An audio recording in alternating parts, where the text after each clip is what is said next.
If you've called in but you would like to see video, you still have time to log onto a computer in order to see that video.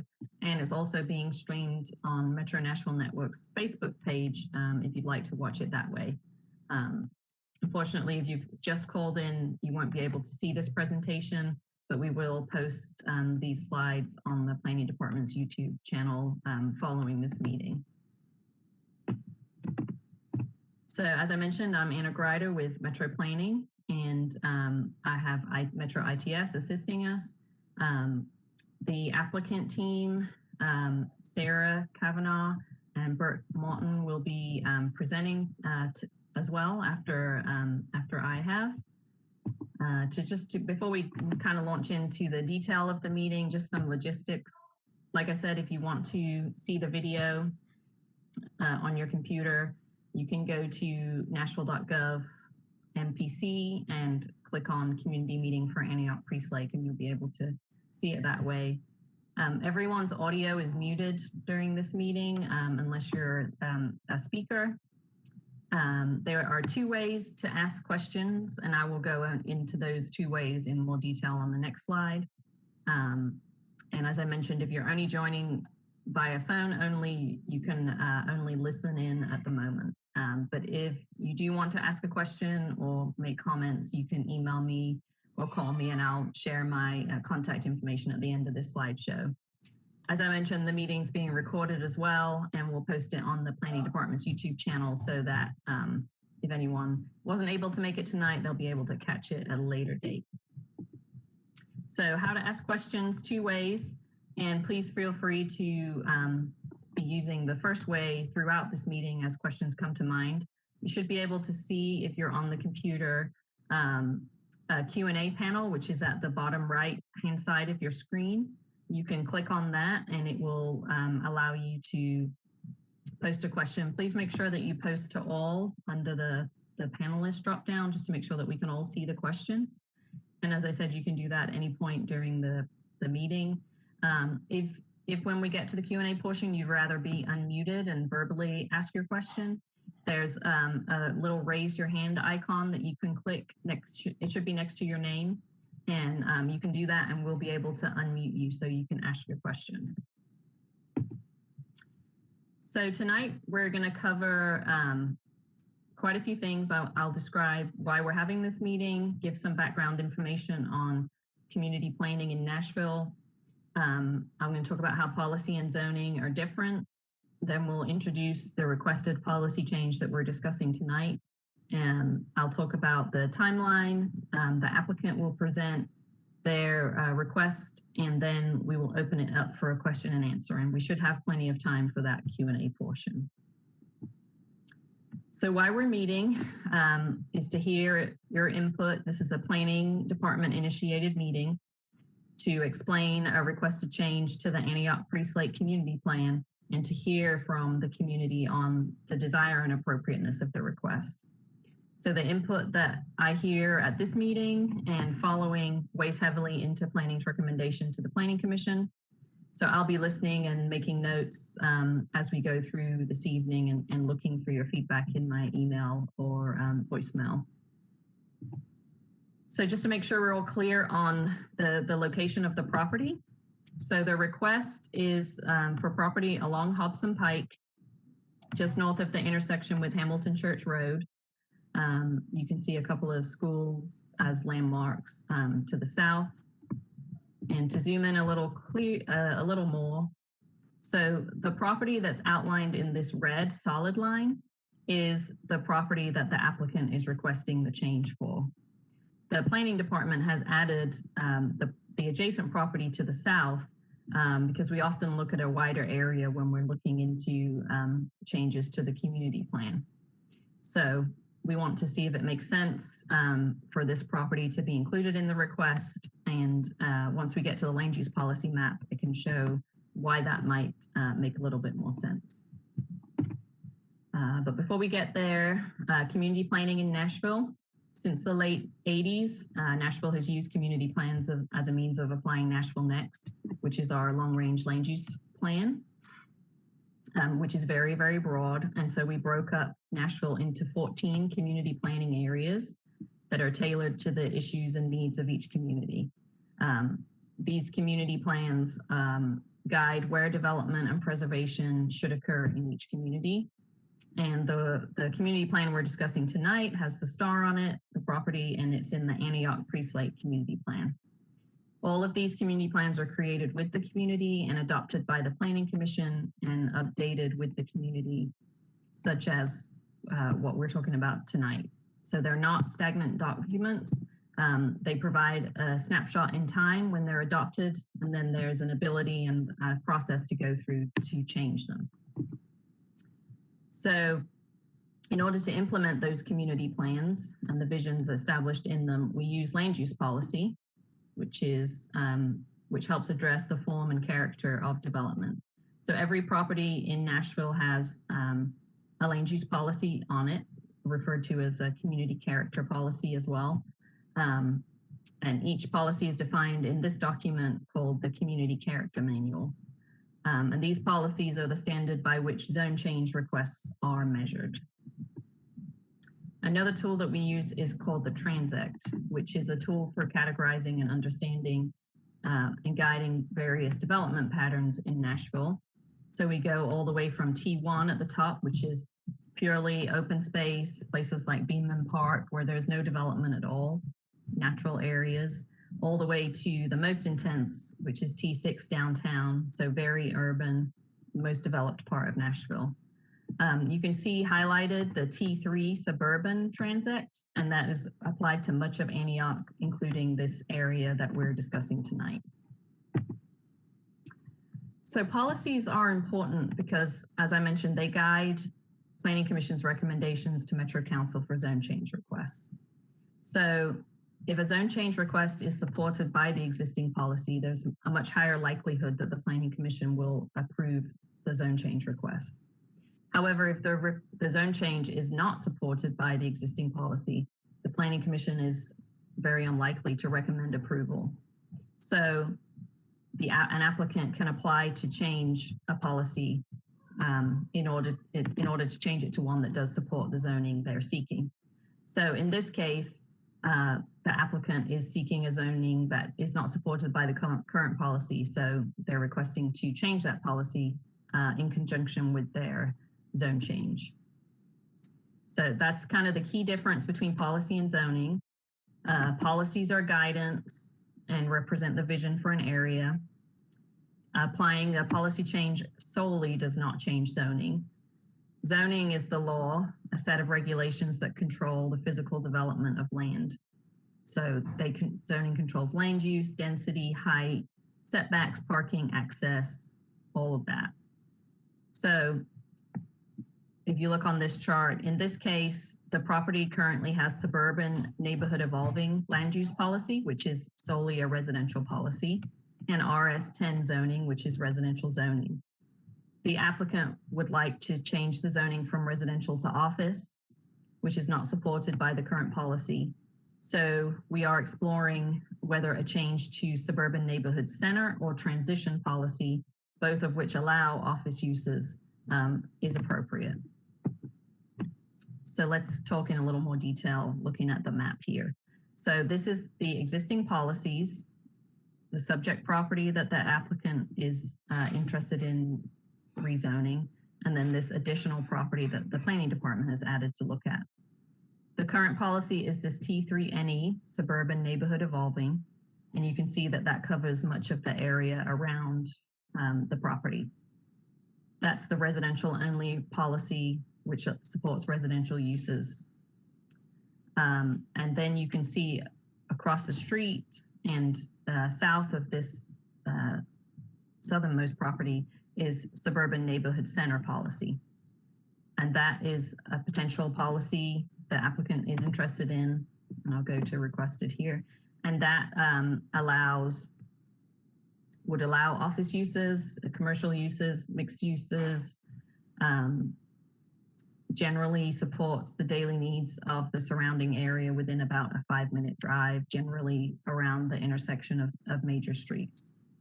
So where the Dollar General and the gas station currently is, and the gas station across the street is in that neighborhood center policy. The other option, if the community is not so sure about extending neighborhood center to either or both of these properties, is transition policy. And that could be applied to both or to all or a part of each property. That is generally applied to smaller areas to serve as transitions in scale, intensity, and use between a higher and a lower intensity use.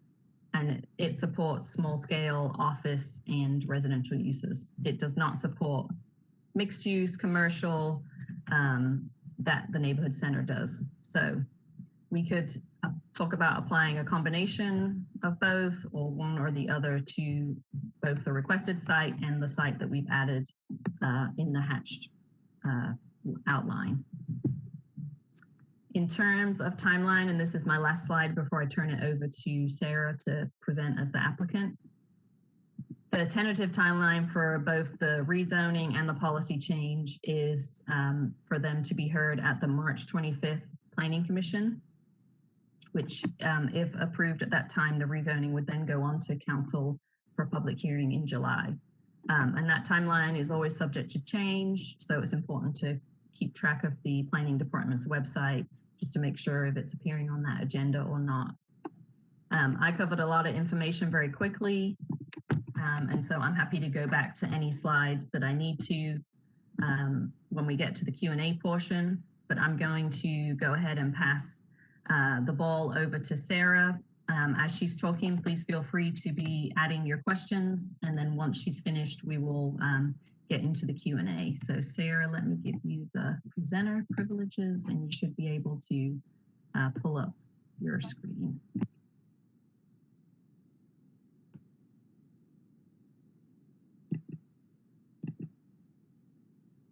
Okay, can you see it now? Yes, yeah, you can see it clear. Okay, let me minimize this. Okay, all right, well, good evening, everyone. My name is Sarah Kavanaugh, and I am representing Resurrected Church and their leadership team at tonight's presentation. I'm going to go through a few slides, kind of giving a little bit of background. Anna, thank you for sharing a lot of the detail we actually have included in our prior presentations. We have presented to District 33's community meetings a couple times now with Councilwoman Lee. And we've gotten a little bit of feedback from them, and we're happy to be here this evening to share an update with you guys as well. So description of our project, it is for a new building for Resurrected Church, be located on Hobson Pike near Windcrest Trail. It's going to provide a place of worship. It will have a childcare or daycare center, licensed daycare center. We're looking to also, as why we're here today, is also having leasable office space on the second level above the childcare center. And then we also have a multi-purpose room that will be a space for public gatherings such as community or government meetings, celebrations, and more. And again, we're sharing today because this is part of the Antioch Priest Lake Community Plan Amendment, and it has the associated zone change request.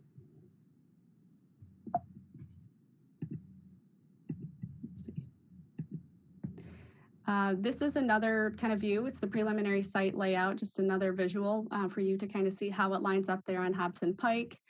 There is the neighborhood, just at least here, you can see at the top of the screen, a lot of greenery kind of space, and then more along the side there, as you kind of indicated, that you're also looking to look at the community plan and the zoning changes there as well. Going to move on to the next slide. You just shared this visual. It was one we also included just to kind of give folks who we were presenting to last week kind of a sense of what the other, what the other layouts are within the community. And I think this is kind of shows the, visually going to that T3NC, that it is already in that area. So I think this is a good visual to kind of convey what the current state is. This is kind of a first, this is our first look at the kind of the concept drawings in terms of architecture. As you had seen in that preliminary site layout, just sort of the overall layout, it is kind of an odd parcel, just the way that it's shaped. So we, applaud our architect kind of coming up with a design that really worked well with the space. You can see the facade that is facing Hobson Pike will be, kind of an attractive, kind of a lot of windows, space, a lot of greenery, and then parking that kind of centers around, the entire space.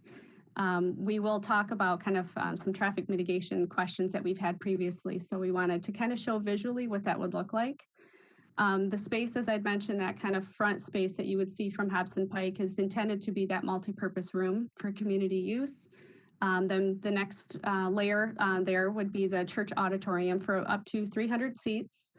The intent is to have 3 services for on Sundays.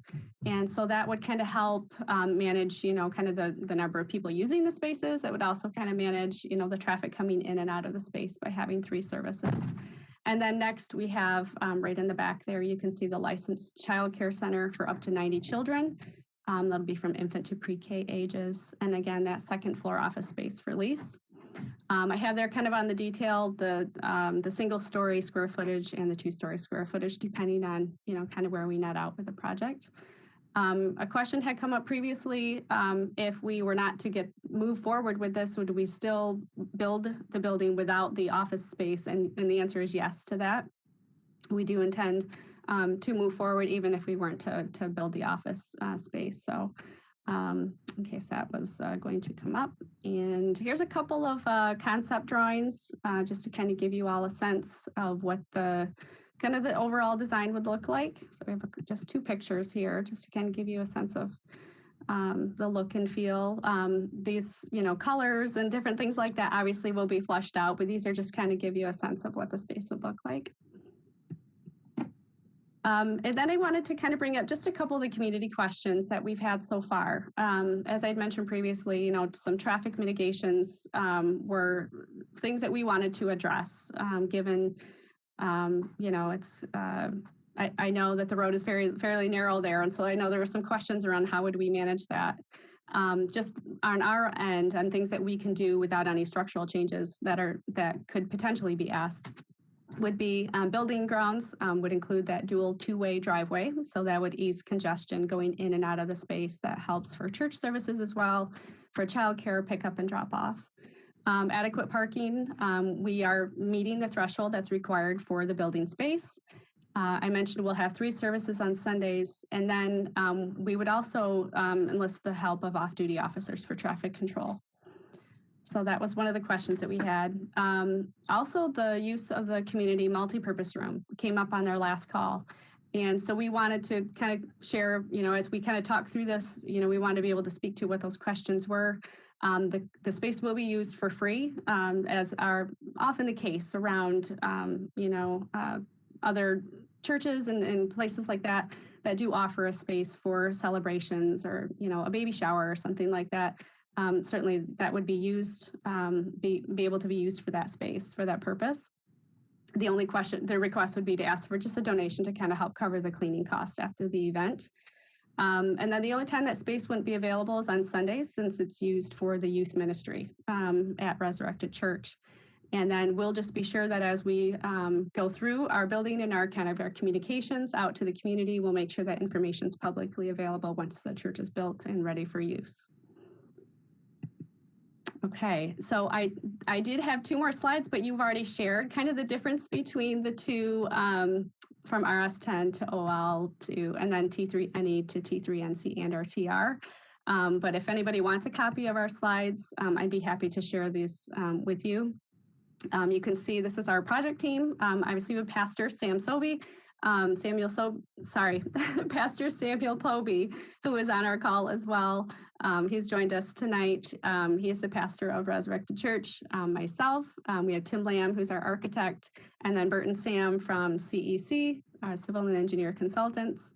They've been a great help in getting us this far in the process. So that was my quick presentation. I'm happy to turn the ball back over to you if you'd like, or you want me to keep the slides up, whatever you would like.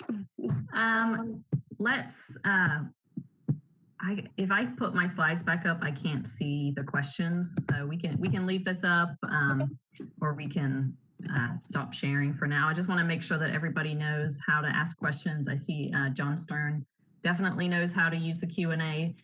So along with anyone else, if you'd like to type questions in there. Also, if you'd much prefer that we unmute you so you verbally can ask a question, please use the raise your hand tool and we'll try to get to all of those. If your question doesn't get answered tonight, either you can't ask it because you're on the phone only or you think of it afterwards, please email me and I will at the end pull up my contact information so that we can figure out how to answer those questions. So I'm going to start going through the Q&A. Okay. And we can try to answer the questions in here. So the first one, I can't see if my neighbors are on this meeting. Unfortunately, that's a function of the WebEx tool that we use for these meetings. I can talk to ITS. This is a question from John Stern. If you'd like a list of attendees, I believe there's currently 12 folks in attendance. So I can share that list if needed, so you can see if your neighbors are on here or not, and then let them know about the recording if they weren't able to make it. All right, I have a hard time with this Q&A. Let me try to expand it. So who else is on this call? I can share that. I have neighbors saying that they're unable to connect to hear the meeting. John, let me know if that's still an issue. Like I said, we can get the recording out to folks once the ITS uploads it to YouTube. But let me know if they're still having issues. Next question, it could also remain the same as it is now, as in the policy. Yes, the policy could remain the same, but it wouldn't allow the applicant to do the office use that they're interested in pursuing. So that's why we're having this conversation tonight to see what the community's desire is for that change. Next question, what uses does the applicant wish to engage in? I think that was covered by the applicant, but Sarah, did you want to just run through one more time the uses that you'd like to have at the church? I can do that. Yeah, we have obviously for church services, there will also be, youth events and that sort of thing. Obviously that typically take place in community churches. There's a childcare facility, a licensed childcare facility. In fact, why don't I go to this visual right here?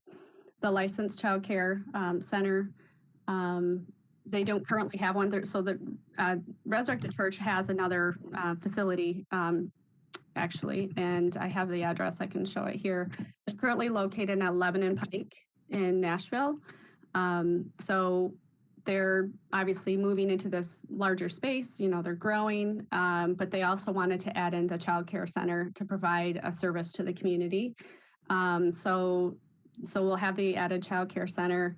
We also mentioned the multipurpose room could be used for by the community or for government meetings and that sort of thing. So another space available for that. And then lastly was the office space. So as I'd shown previously on this visual here, this one here. So the intent for this of having this second floor office space, that's just a bunch of space that would be available. And so in order to make it a leasable space, and provide, office space for somebody in the area, in the community, we obviously have to go through this process to kind of change the current community character policy and zone changes. So in terms of who would be using that, it is going to be strictly just business office use. One of the current lessees is they provide medical aid. This is one of the potential lessees that may be using the space, provide medical aid services in homes. So it actually be only office staff using the office building where the aides are typically out, in the community working in homes and centers. So those are sort of the intended uses of that space. If anybody has any questions about those specifically, I think I covered them though. Yeah, if anybody has any follow-up questions, please feel free to put those in the Q&A or raise your hand. I'm going to keep moving down the list. The next one was, who does Ms. Kavanaugh work for, her employer? did you want to answer that? Well, sure. Well, I am self-employed. I do have my own business, a consulting business. So I'm working on behalf of Resurrected Church. They did hire me as a consultant to help them facilitate the process of getting, not so much getting the church built, that is something that sort of kind of come through, as we've evolved and worked together and thinking about the vision, for what they would like to see happen with Resurrected Church. And that's where I've come in. And as we started kind of looking at evolving this space, started to see where my particular skill sets could be used, and where we'd be using Sam and Bert's skills, right? As they are the kind of the consultants really with this kind of firsthand experience working on the zoning types of projects. So I'm hired by Resurrected Church, but I am very much involved in the process and part of the team. Excellent. Next question, would you be willing to create restrictive covenants for the property to ensure the end uses reflect the details that are determined through neighborhood negotiations? I'm not sure I'm the right one who can actually answer that question. Yeah. That seems fairly detailed and technical, I guess. I don't know if that's something Bert or Sam you could help us speak to. You might have to. I think we can certainly consider it. Remember, if this, if the office use is not, doesn't get approved, we intend to come back for a Board of Zoning Appeals for a special exception for a church. In the past land use for this property, the last approved plan was also for a church. So that's right. That's what we're certainly going through for. That's the main goal for the property, is to serve as a ministry tool. So we'll talk to Pastor Kobe, see if he has any problem putting a restriction on it. I know he doesn't plan on developing it for anything else. So, right. I wouldn't imagine he'd have trouble. We'll discuss it for sure. Excellent. Next question, where do the church members predominantly call their primary domicile? So where do you anticipate the church members coming from to this location? Yeah, many of them, the majority of them, I'm sure, are intending to move from their current location on Lebanon Pike and would be willing, to be at the new location. But there will be, certainly an effort to engage in the community and get to know the neighbors, right, and the surrounding area. I guess in a nutshell, it would be obviously the current congregants, and then any of those that would be interested, in learning more about Resurrected Church. They would be welcome to come. Anyone's welcome. Excellent. So next question, does the current zoning allow you to build what you're proposing? And hopefully it's clear that the main reason for the policy change request and the zoning is for that leasable office space.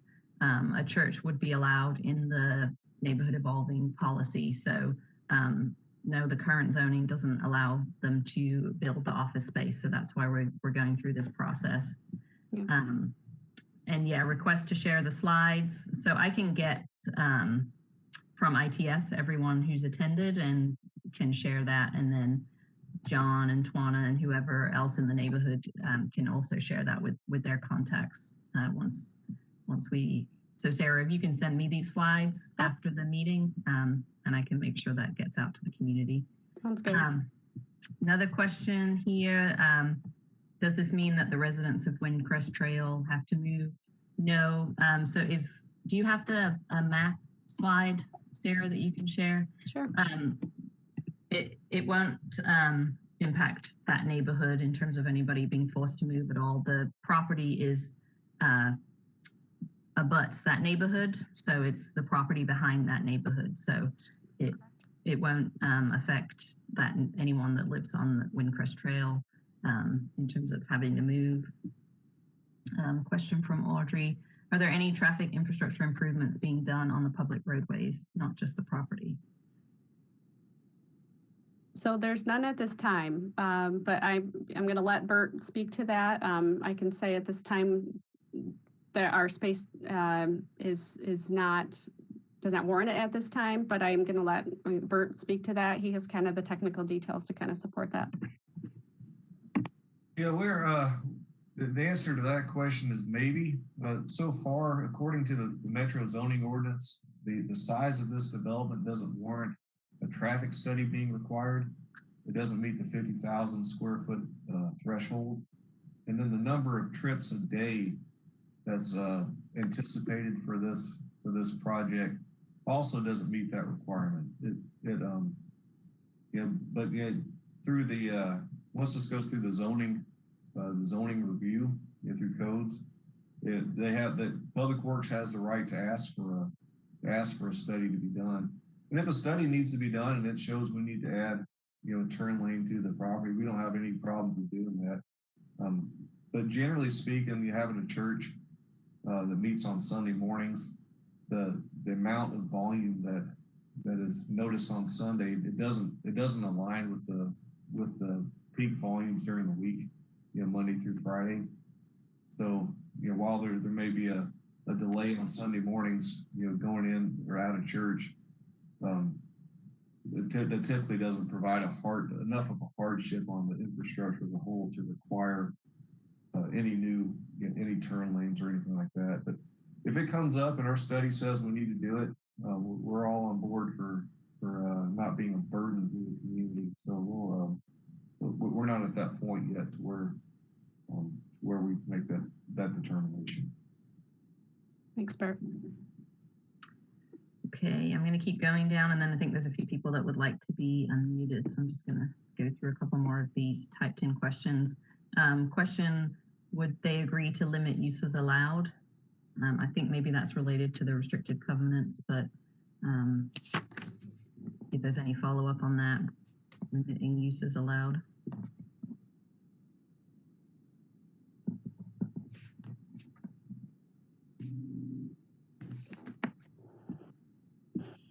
And I think that was answered with the restrictive covenants. But John, if you have clarifying questions on that, let me know. Let me get it back up. So, Tawana, I'd like to ask whether it will be in writing that the community can use the rooms.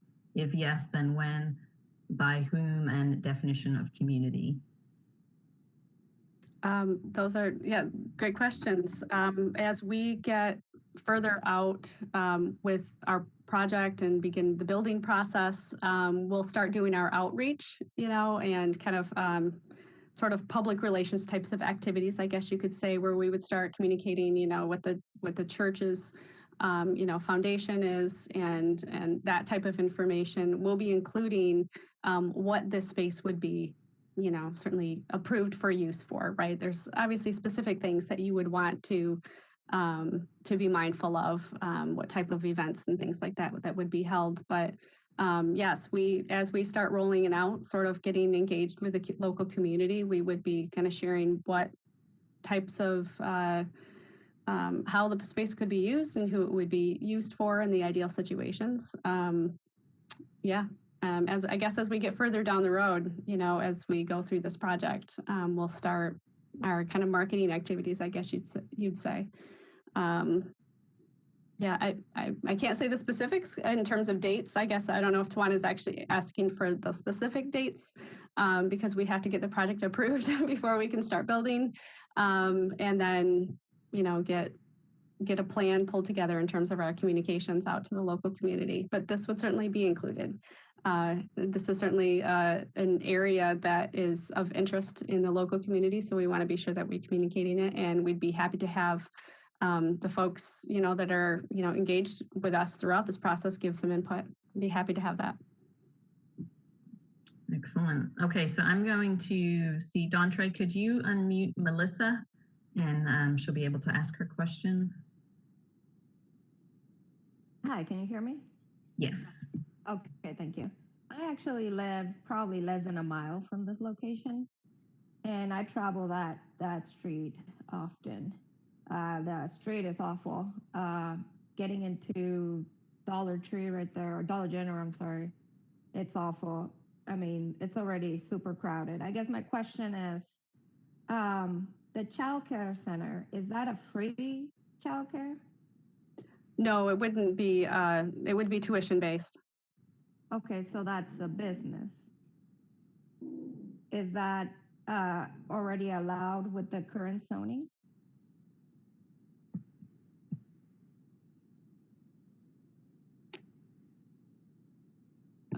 I guess I'm going to ask the folks on the call that have joined me for that specific.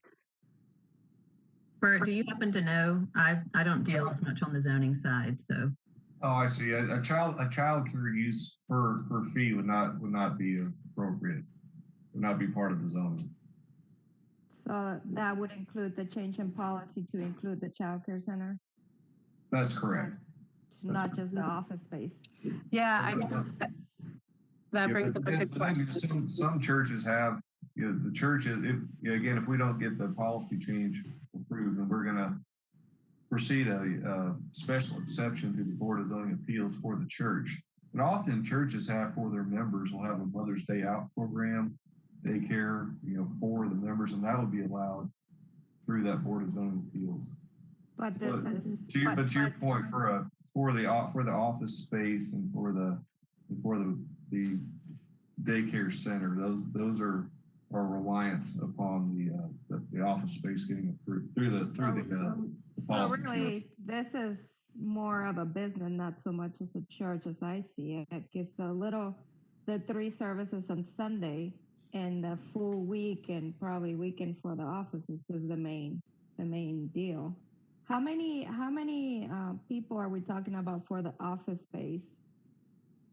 It would depend on, who the office space is leased to. The one example that I gave, I believe there's no more than 10 to 12 people that work at that current organization that are considered office staff. So it wouldn't be significant. It's about 8,000 square feet. And the intent is to probably put 2 or 3 kind of business office spaces in that area. Okay, my last question. You said that Antoinette Lee already gave you the support? Yeah, we had hoped that she would be able to attend tonight. And she had previously said that we would be working with her to provide a letter of support. I did not hear from her today, so I was hoping she would have been able to make it today. I just want to make sure. Thank you. Thank you. So we're going to go ahead and Twana, can you be unmuted so Twana can ask her questions? There we go. Hi. Thank you for the assistance. I always have trouble. I can't raise my hand. I don't know what's up. I have 3 primary questions. First is the whole issue of saying it's too early to give a commitment that the community would be able to use the space is problematic, because part of the reason that the community would support the change is for those kind of reasons. I understand your logic, but it's backwards from our point of view. We would look for commitments as we would for any project as to what's going to happen later so that we know if we wish to support it. So I would ask that the restrictive covenants that include defining who you consider to be community, what appropriate usages would be. I would expect that they would follow something like Metro Parks does, where it's no alcohol, et cetera, et cetera. Right. You limit the times and all this sort of thing. But if that is in fact the intent, it needs to be in writing before the community is willing to give support. That's one point I want to make. Thank you. And then the second point is I wanted to ask for clarification from Bert, because I believe I heard him say that if you don't get support for this change, you will simply go back and ask for a waiver based upon it being a church. Is that what I heard him say, Bert? And then I have a third question. No, that was talking about for the if we don't get the policy change approved, we can't go and ask for a special. We won't go and ask for a Board of Zoning Appeals appeal. It wouldn't get support. It wouldn't work. But according to the zoning ordinance, you can get a church approved in the existing zoning with a special exception, and that's what the church would still proceed with the church rezoning request or the special exception request, but the office space we wouldn't be able to get support for that one. So so yes, if we don't get this policy change, we will still proceed with the Board of Zoning Appeals request to build the church. Does that make sense?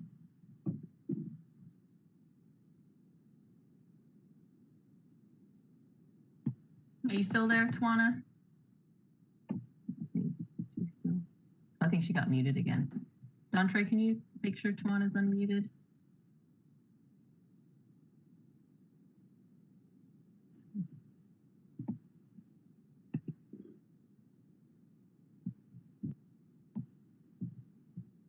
Always technical issues with these things. Let's see. Are you able to get her unmuted, Dontre? Hello? Oh, there we go. Okay. Oh my God, this is so stressful. I'm sorry. COVID.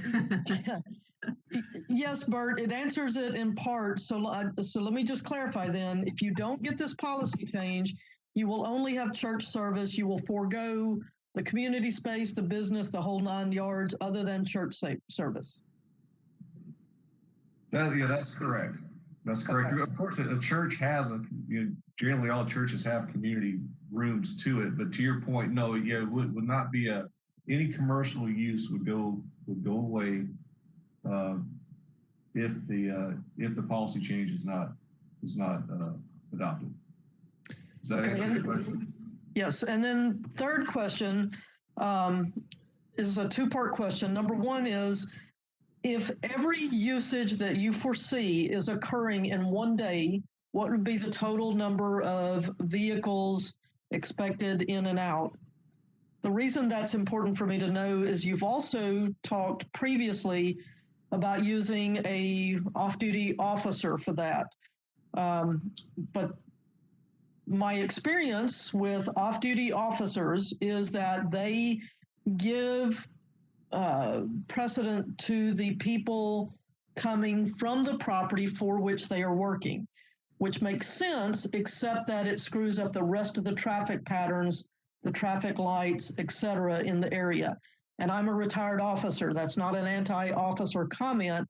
It comes from experience doing it, that if they let all the church traffic in and out, then all the other lights and stop signs, etc. around it get stopped up. People can't get out of their driveways. It really is not a good solution. So I want to hear more about total volume of traffic expected and what the actual traffic plan is to handle that doesn't interfere with the ripple effect that you can have by directing traffic in and out of the location. Thank you.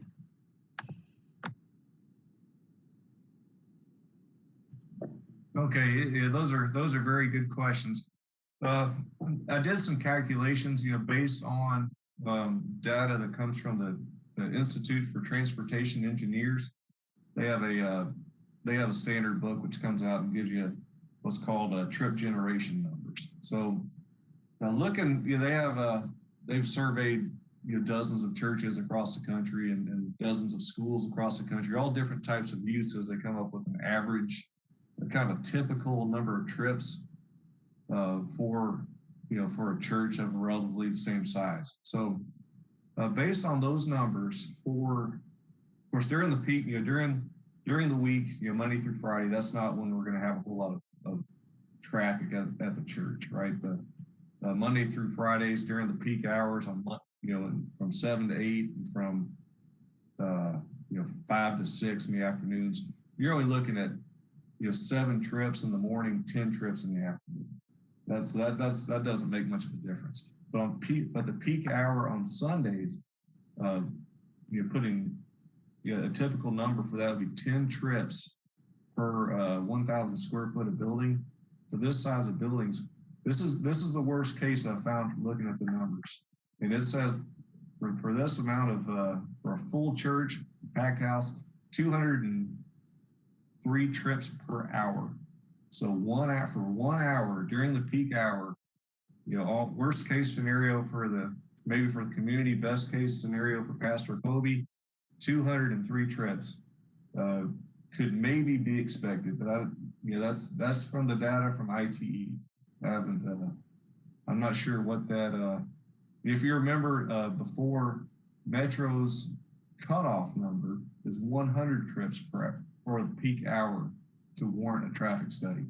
But remember, that's between Monday and Friday in the mornings and the afternoons. On a Sunday, it's a different story because that's not when most of the traffic is occurring on Hobson Pike. Although it may seem like that, but generally speaking, during Monday through Friday, the mornings and the evenings is when the peak hour is determined.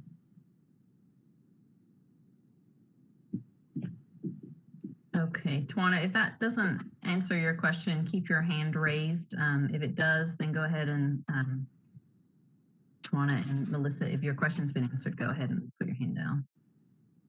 This is Sarah. I wanted to kind of get a couple of clarifying points from Tawana about the church space. So the multi-purpose room that we keep speaking to, it is, and I've stated it in this presentation as well, it was written in this presentation, that it is available for free for use. The church would just ask for a donation to help with some of the maintenance costs, for the facility.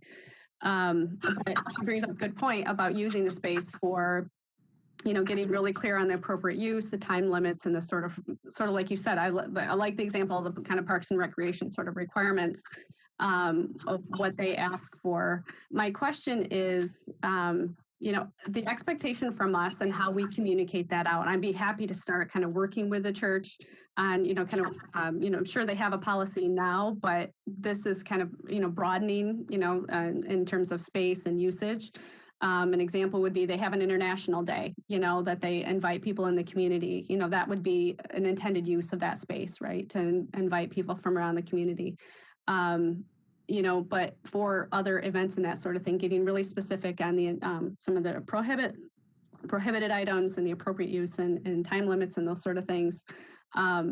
The question is what is the expectation on us to communicate that out to the local community, because we'll continue to attend and participate in the community meetings as much as we can with Councilwoman Lee. But there are other places where they would like us to continue that communications, or like a Facebook group or other kind of community connection points that we can kind of keep that dialogue open. So maybe you guys can help provide some insight into that. If I can just follow up, and then I'm going to hush because I don't want to usurp your time. So I manage the Cane Ridge Community Club, which is used for the community. And what we keep running into is that there are no affordable spaces for really good projects. For example, right now, one of the Coptic organizations is trying to find a place to do some tutoring for students, and there simply is no place that's affordable. There are the Bear cheerleading program that when it's raining, they no longer have access to a school, so they can't practice for that. We have another lady that teaches hair braiding classes to at-risk children. There's no space for them. I mean, there are lots of volunteer people doing really good work, but they can't afford the spaces. The spaces are charging $400 for 2 hours often. And so community events, especially among families, is also about safety and healthy communities. And if there's no place for people to gather, it creates a problem. Another issue we have out here is there is no place for large community meetings. There are not enough voting precincts. They're trying to find new voting precincts. We don't have places for that. So for me personally, it would go a long ways to hear a commitment that kind of outlines things that y'all are absolutely committed to giving back to the community, because there is a lack of that. But there are issues that come along with it that have to be addressed to keep everyone safe and keep things reasonable. Thank you.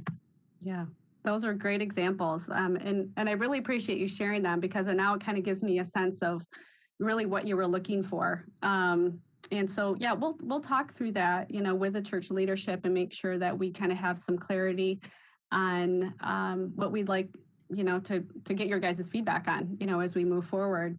One of the biggest points, I guess, to make around the use of the multipurpose space is really for the youth. You brought up a couple examples where, the youth are involved. And you're right, it's providing a safe place for the kids in the community. And so we certainly want to further that. And again, welcome your feedback as we go through that process. So thanks for that. And thanks for your questions.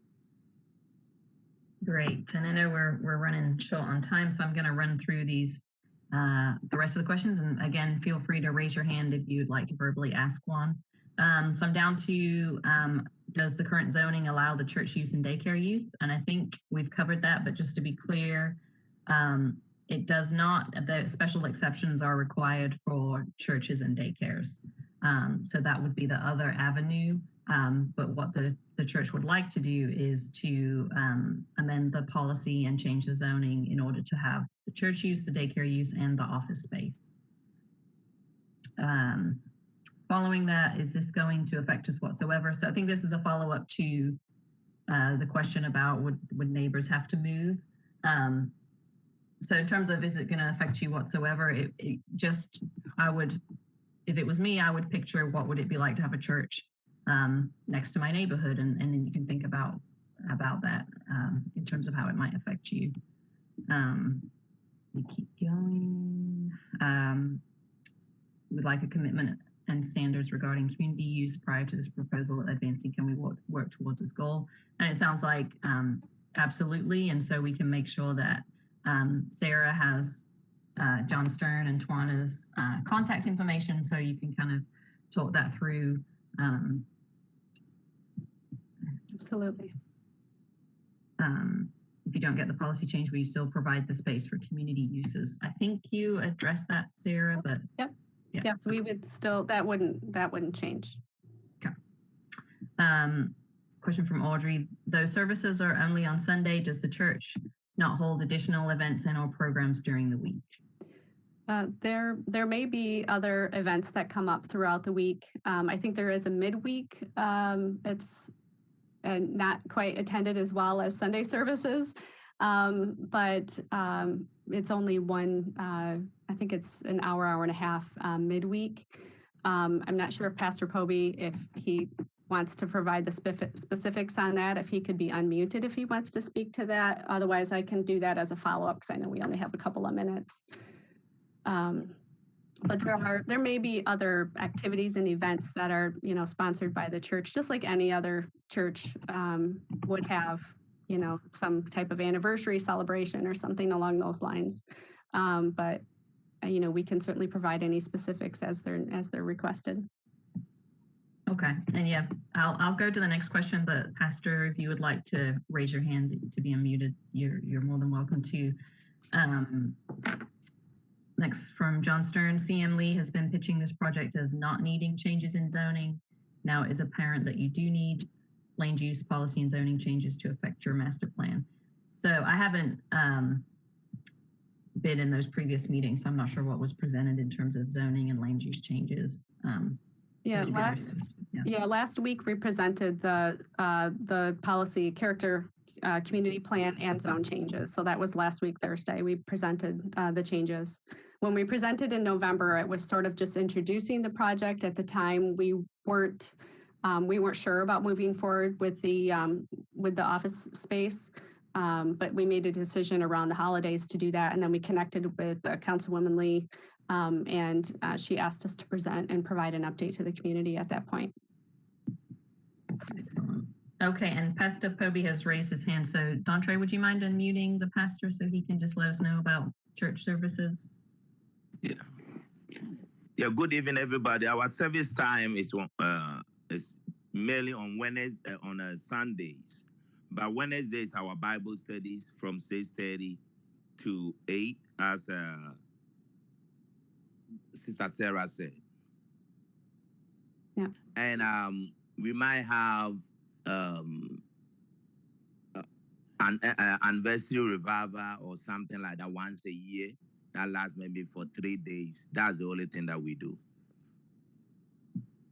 Okay, thank you, Pastor, for letting us know that. It looks like Tawana has raised her hand again. Could you unmute Tawana? Yes, this is a question from another person who's unable to get their audio working. They are asking whether all the services will be inside. They want to confirm that no one will be housed inside the space. I'm not sure if you could clarify the church sanctuary. Maybe get up to the next picture here. I'm trying to remember where that one is. Yeah, there's the church auditorium is where the services are held for on the Sundays. And then the multipurpose room on Sundays is used for the youth ministry. So can you clarify what they're asking if they're using the space inside? There's no outdoor pavilion or any like outdoor meeting space. Is that what they're asking for? I believe so, and then wanting to make sure that persons will not be sleeping overnight in the facility. Oh, right. No. Yeah, there will not. It will not be used for that purpose. Okay, well, I think we've covered all the Q&A and hands raised. So, Sarah or Dontre, can you give me the ball back? I want to pull up my contact information and just kind of wrap us up and let folks know about next steps. So, get the presenter. There we go. Okay. Okay. So.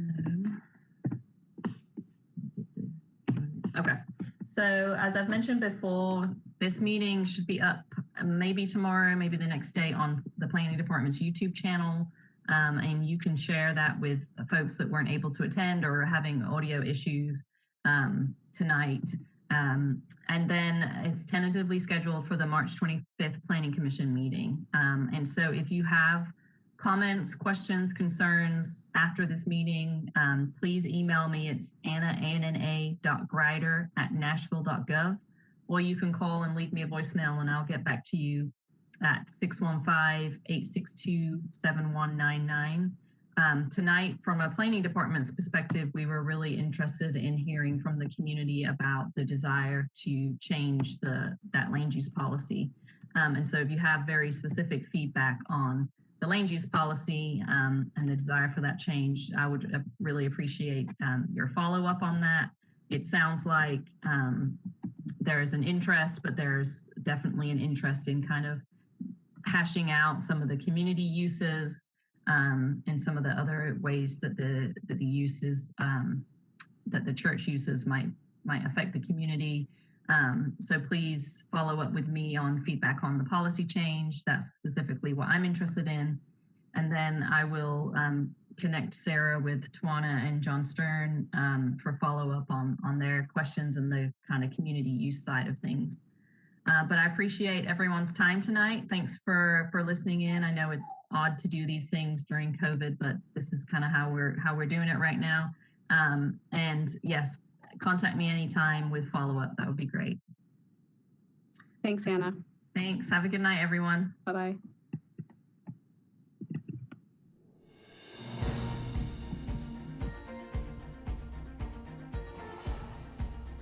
This has been a service of the Metro Nashville Network.